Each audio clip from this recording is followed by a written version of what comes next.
Yo man, what is good with y'all? Let's get straight to the point. I'm gonna start this series off a little hot and a little controversial because a lot of people may say AOT is overrated, or some people may agree with me and say it's underrated, or some people may say it's just perfect. You know, it has the right amount of hype. I don't want to say it's underrated in many certain aspects. This is me as, like, you know, writing a manga. I kind of notice these things because it's like what I look for to make my own manga better when I take inspiration from other mangas and animes and all that. So obviously the first big thing, and this technically isn't really, I wouldn't say it's completely underrated. A decent amount of people notice it, and that's AOT's like foreshadowing.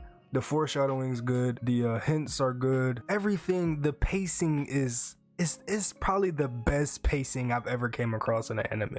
And I want to like keep this point kind of quick because a lot of people respect the foreshadowing, but that's a whole like point in this underrated video, is because the foreshadowing to a degree is kind of insane. Like, even when you finish the series, you just scrolling on TikTok and you just see stuff that you never realized but other people kind of peeped, and then they realize, and then it gets you looking for foreshadowing points. Like, it just builds longevity to the series, and that's something that people can struggle to do without just making the series extra long by ending the series, and then years after it's done, or even months after it's done, like after it's finally finished and animated, there's still a whole bunch of longevity to it. Second point, AOT is very in depth, and it keeps you thinking. That's another thing that makes AOT so underrated. When something keeps you thinking and keeps your mind moving, is way more impactful when you see something happen.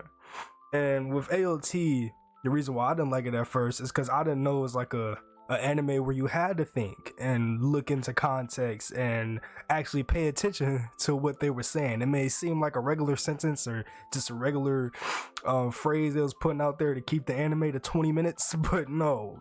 Maybe he said something that means something two seasons later, or means something 2 episodes later, or 2 minutes later. It's crazy how you always had to pay attention to AOT, and as soon as you stop paying attention, something crazy happened. And that's another huge factor that makes it like underrated, because like it ties back into my first point. The pacing is just perfect.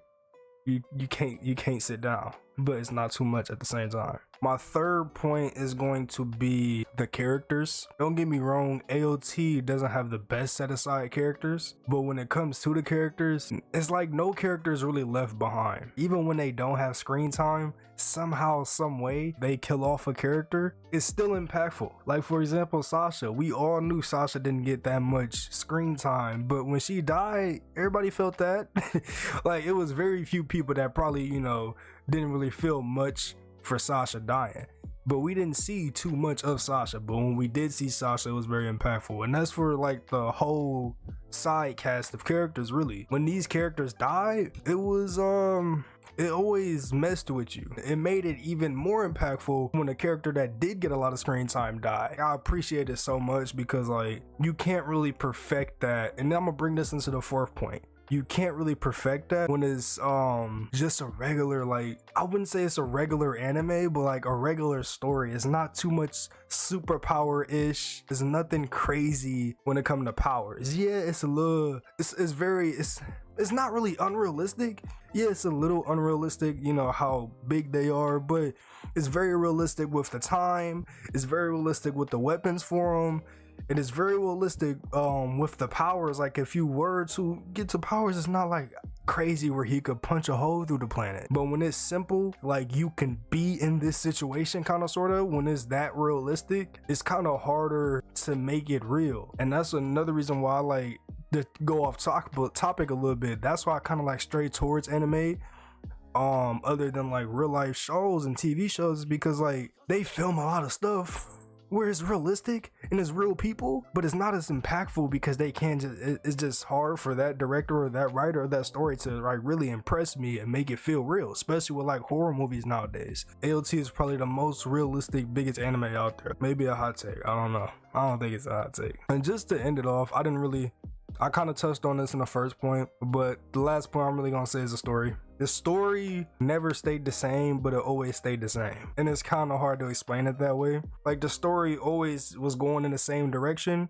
It's like, on a real note, it's like I don't know how to say it, bro. It's like walking by faith, not by sight, man. I don't know. It's like, you know you're trying to go to this destination, but you didn't know all this stuff was gonna happen. Not only that, the side characters had very good stories for themselves as well. Their stories wasn't just for the main character story. You know, like Levi had his own really story. Levi kind of got his own story within the series. Mikasa yells more of a with Eren. There's a lot of characters that kind of had their own story tied to Eren's story, but it felt like their own story as well. You know, it didn't feel like it was a story just to help Eren's story, kind of sort of, if you get what I mean. Like for example with Levi, as soon as he got that last order from Commander Ilvin, he had his own story after that. When, you know, he just couldn't fulfill the role. He could have, but like he just wasn't able to fulfill the role at certain times. And when he actually finally got able to fulfill the role, basically everybody's story was finished before Eren's. And it all came in to tie together, and then finally Eren's story is finished, all in the last episode. And how the story was told to us in the first episode, and how the story was never really held from us, but it still felt like it was. Cause like it's hard to tell somebody how the story is gonna work out when they show you it in the beginning and then they show you flashbacks at the end of the series like, hey, we told you about this. But to like kind of show you how things are gonna go down when Reina and Berto straight up told Eren, yeah, we're the Colossal in the armor.